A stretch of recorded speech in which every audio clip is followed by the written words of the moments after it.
I really thought I really must do some patchwork. It's so lovely. And I couldn't find the little prints I wanted, so I got a book from the library and I said, oh, you have to make a silk screen to do this. And he said, oh, you'll never do that. I'll have to do that for you.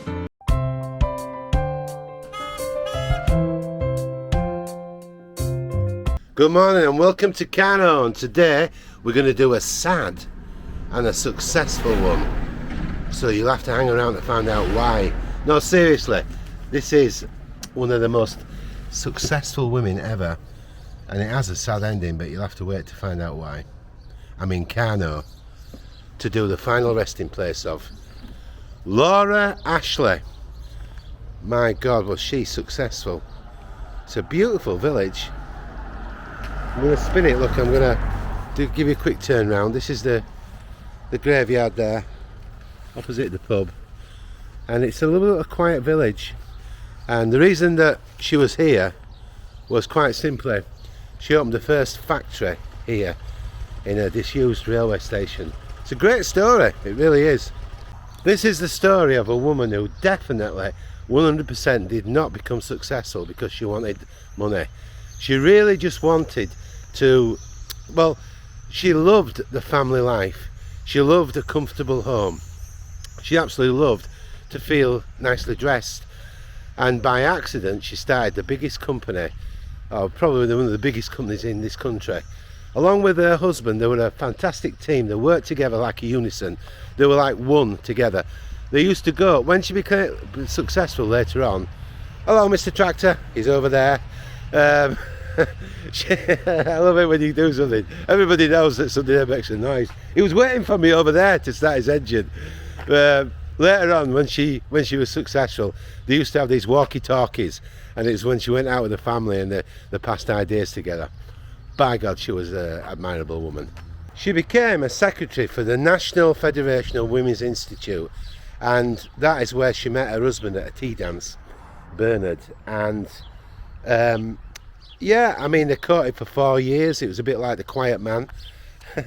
In other words, like with John Wayne in the film, they went out very slowly, and it's not like today where it's one bam, thank you man. It was lovely, and she was a lovely woman.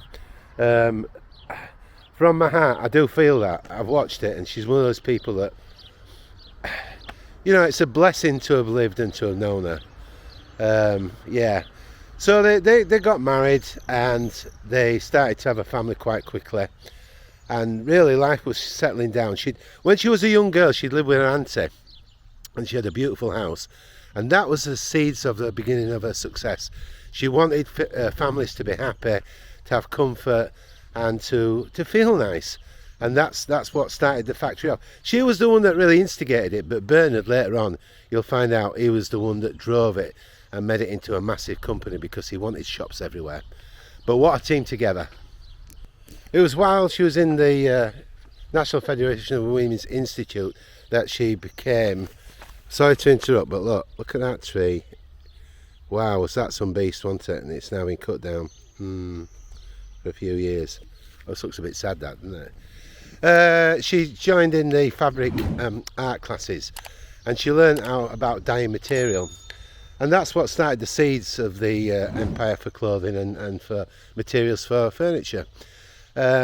So she studied that, and then along with Bernard they found that there was a way of printing fabrics quite cheaply, and I mean cheaply, it was really cheap. So that's, to put it in essence, is what started the idea of the company. She started with 20 pounds, I think it was, a really small modest amount of money, and they started to she bought a frame and then did the fabrics and coloured it, and bit by bit it went on from there. But in 1951, the film Roman Holiday with Audrey Hepburn sparked her idea because she looked so beautiful in the dress, and that was it. She got the idea, and she wanted to produce really low priced, high quality garments. We did it the other way around then. Can you imagine the success of that? Really low quality, high value garments. No, she did. She produced the opposite, and they were beautiful clothes and very cheap. And that's what sparked it off, because it was that elegance she was after. She never actually ever was good at drawing, and she wasn't good at design. I'm wandering on this beautiful churchyard. I know it's in the back of the churchyard, so I'm heading that way. And she couldn't, but she liked the 1800s, the Victorian dresses, and she basically copied, and in a way didn't steal but copied. That's a nice way of saying it. The imagery of those dresses, and that's what creatively caused the design. And they got into the business and started, and it was difficult and financial problems. And at one point, they were living with the children. I think she got 2 or 3 at this point, and the pressures got too much.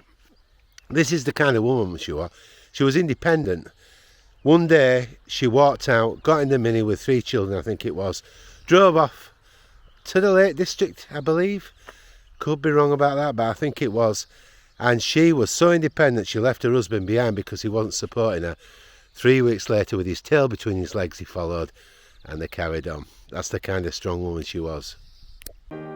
A very scrubbed and polished and starched house, because my grandmother had about 8 sisters, and they all were in service in London, in great houses where the standards were incredible. And they all went back to marry Welshmen, and they took these Victorian standards back with them. I think she loved her background from Dallas and the valleys, and she loved the strong teaching of the Bible and everything like that. She was very, very chapel. And I think that that's what affected her life more than anything else, that upbringing with her uncles, walking across the hills and on Sundays reading the Bible. And they literally did that down there, you know. And she kind of kept that teenage childhood image of this life in South Wales, which was probably not unlike how green was my valley. I mean, it sounded wonderful, and my mother's job was to blacken the slate doorstep every day or something very, you know, poetic. Well, she thought it was poetic. She loved housework. They went through various incarnations of factory, but they ended up here in Carno, and I'm going to go down the road. Let me spin you. This is where a disused railway station became their first factory. Beautiful church, isn't it, look? Yeah, lovely. A beautiful village, actually. Tweety little birds everywhere. Lovely hills. We're in Wales, in Carno. Beautiful spot. I came through mountains yesterday. It reminded me of Greece. So large. It's the kind of place you don't want to leave and go to the hullabaloo. Fantastic. At this point, we're just going to shoot down the road. Literally, it's only, I think, about a quarter of a mile to where the old factory was that started this off. But don't go away, because we're shooting straight back here to continue. It's about a quarter of a mile down the road from the graveyard. And this is the disused factory that she converted. And it still looks the same. And it is something else now, but I don't know what. But here we are, we're going to spin. And there it is. It looks just like it did, really. Yeah. Tax plan. It says on it, but that's the factory where it all started, in Carno. As you can see, it's pretty close to residential houses. Started a great empire there. There we go. Because of her idea of a lovely home life, which would be what everybody would want, wouldn't it? A family life. When she opened the factory, she made sure that the meals were great. And she wanted everybody working there, especially the women who had children to look after, to have a really good lunch. And so they wouldn't have to cook immediately when they got home. That was the idea behind it. And the staff said it wasn't the normal factory where you knocked off at 5 and that was it. You worked, and if you felt like you were part of it, and if a project wasn't finished, you worked longer because you wanted to see it through. You felt a pride, you were part of a larger family, the factory. That's the kind of lady she was. I think I'd love to have met her. She sprang into an idea at one point where she made this beautiful velvet dress for a little girl, and she used her own child to model it, and it was seen everywhere. She advertised the pictures everywhere. I think it was £5, and that dress caught on like wildfire, and everybody wanted it because of the quality and the price. So she was not, and people who say, you know, how much money have you got? She said, I don't know. She wasn't into that. She really, really wasn't. I think Bernard, her husband, were more driven by that, but a nice guy when you watch him on the documentaries. But it was the connection to giving something back to the world and having a nice lifestyle. That's what counted for her. In 1970, the film Butch Cassidy and the Sundance Kid came out, and Catherine Ross wore this beautiful dress in the film, and sparked an idea for her. She produced a little girl's dress which cost £5 in velvet, and it was such fantastic value, and it looked so beautiful that everybody wanted it, and it literally sold in thousands. So she was really rocking, you know. Her husband kept going for bank loans, and they kept turning him down so they could expand, but as per usual, the banks didn't see it, you know. All they are is you know, the profit line out there. They don't think of the commercial, the beautifulness and the creativeness and the, you know, the things that people produce can be successful because they're so good. That's what she was, and they couldn't see that. Slowly through the expansion, they actually moved out into the countries, and they ended up in America. But it kind of changed because the shop became expensive and high class, and it wasn't what the original idea was all about. And in a way, that kind of spoilt it, I think, you know. But it was still a good company. The really sad thing about this story is that, okay, she'd had a good life really, but she went to visit a daughter, I think she was called Mary, in a beautiful farmhouse. And one night when it was dark, she was going to go to the cellar, and she went to go down the steps, tripped, fell, banged her head, and she never recovered. They took her to hospital, and I think she must have had a brain hemorrhage.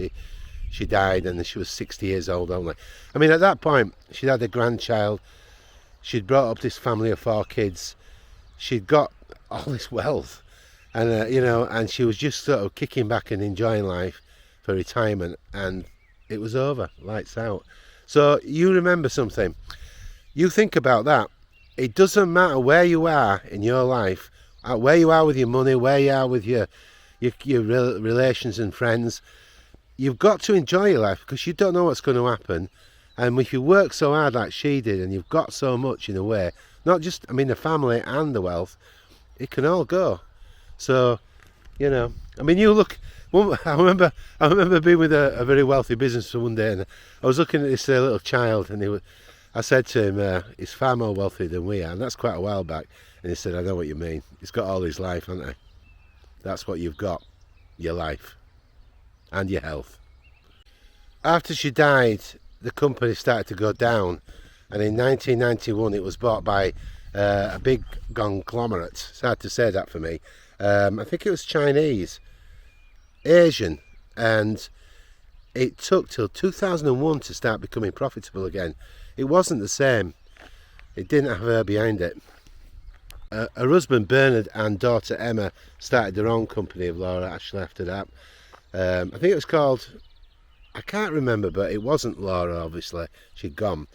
And Nick, her son, he started his own clothing company, and once again opened up shops all over the world. So yeah, they became successful after she'd gone, but it was never the same in a way. I mean, the lady behind it all is Laura, isn't it? She's the one with the creative mind. Laura Ashley, Welsh designer who built with her husband an international fashion and home decoration business. She was born Laura Mounty in Wales on September the 7th, 1925. After secretarial school, Laura joined the newly formed Girls Trained Corps. At the age of 17, she took her first job as a shorthand typist in the Ministry of Health. In 1944, she joined the Women's Royal Naval Service, WRENS, and spent 2 years in Paris and Brussels. At an air cadet dance, she met her future husband and business partner Bernard Ashley and fell in love on the spot. The couple wed in February 1949. Like many women of her time, Ashley entered into marriage with a firm concept of what life should be. Reinforced by Bernard's romantic notions, the model stuck for over 40 years. Her world revolved around her husband. The couple's business ventures began with Ashley's quest to find fabrics with small prints, stripes or flowers in one colour, suitable for patchwork quilt. Finding none, she set out to print her own, poring over library books, and learned how to construct a silk screen. The business grew along with their family. From the beginning, Laura handled the design aspects of the business, while Bernard made the deals and took care of operations. By 1975, the company had a turnover of $5 million owned 40 shops and 3 factories, and employed 1,000 people worldwide. The director of publicity in the US company used photographs of Lady Diana Spencer, future Princess of Wales, wearing a supposedly Laura Ashley flounced skirt. The company quickly won over the American market, which flourished under the directorship of Ashley's eldest son, David. Just weeks after handing over the role of the company design director to her son Nick, Ashley was celebrating her 60th birthday and the birth of a new granddaughter when she suffered a headlong fall down a flight of stairs, sustaining several injuries. Never ever regaining consciousness, she survived on life support for 10 days till her death on the September the 17th, 1985. The business was worth approximately £200 million at the time of her death.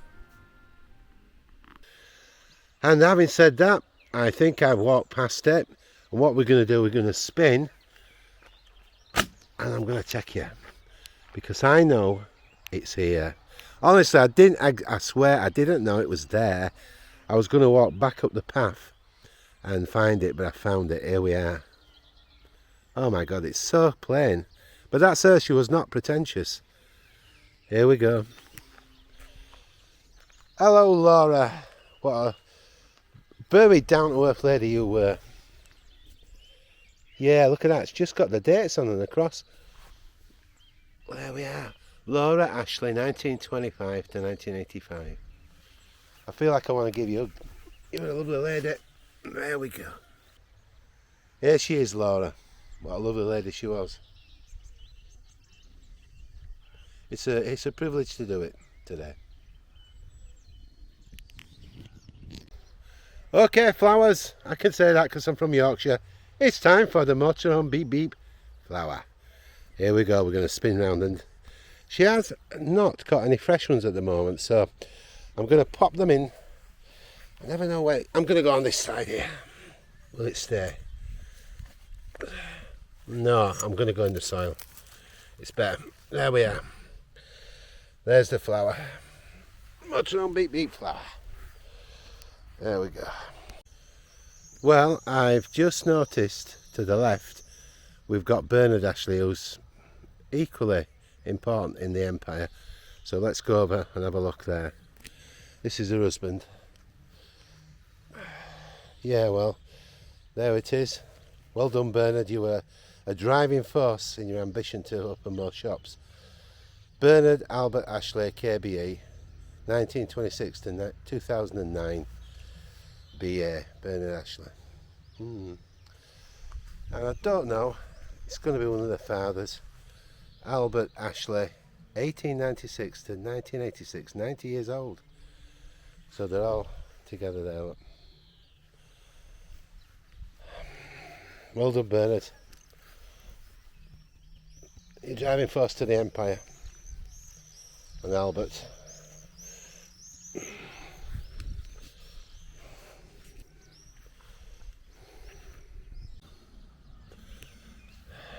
Thank you, Laura. It's been truly a gem to watch your documentary, and a privilege to do the film. I really mean that, folks, I do. A beautiful spot. I really enjoyed it today. Enjoyed coming here through the mountains. And you know what? It's like that film, isn't it? I can't say it. Was it Carpus? Cannot say it. There's no point in pretending I can't. I forgot it means seize the day in Latin.